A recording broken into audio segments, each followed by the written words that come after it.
اعوذ باللہ من الشیطان الرجیم بسم اللہ الرحمن الرحیم یا ایہا الذین آمنوا اجتنبوا کثیرا من الظن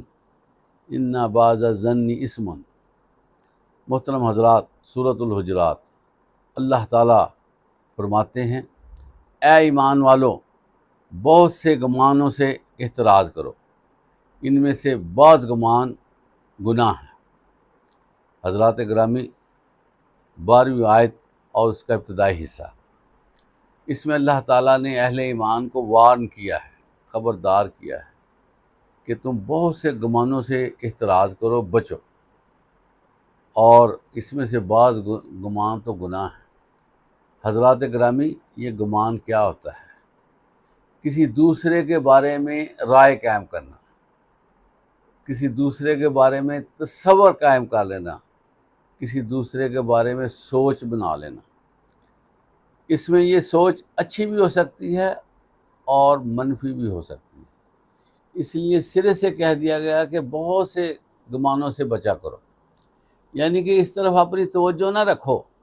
بلکہ اپنی توجہ اپنے عمل کی طرف رکھو۔ اللہ تعالیٰ نے انسان کو جو زندگی عطا فرمائی ہے،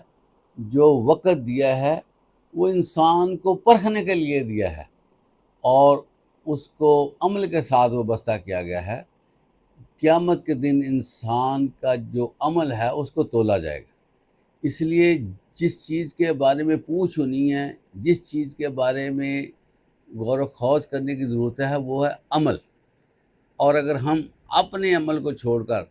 دوسروں کے بارے میں غور کرنا شروع کر دیں گے، دوسرے کے بارے میں تصورات بنانا شروع کریں گے، ہمارے عمل کی جو قوت ہے وہ کم ہو جائے گی، اور اس کے علاوہ دنیا میں رہتے ہوئے یہ جو گمان ہیں یہ بعض اوقات بدگمانی میں بدل جاتے ہیں، اور یہ جو بدگمانی ہے یہ گناہ کے درجے میں آ جاتی ہے۔ اس لیے اس سے احتراز کرنے کا حکم دیا گیا ہے تاکہ ہمارا ذہن فریش رہے، ہم اپنے آپ کو ایزی رکھیں اور اپنے کام کی طرف توجہ دیں، کیونکہ اللہ تعالیٰ نے ہمارے لیے جو اسائنمنٹس دی ہیں ان کا مکمل کرنا ہم پر لازم ہے، اور قیامت کے دن ان کاموں کے بارے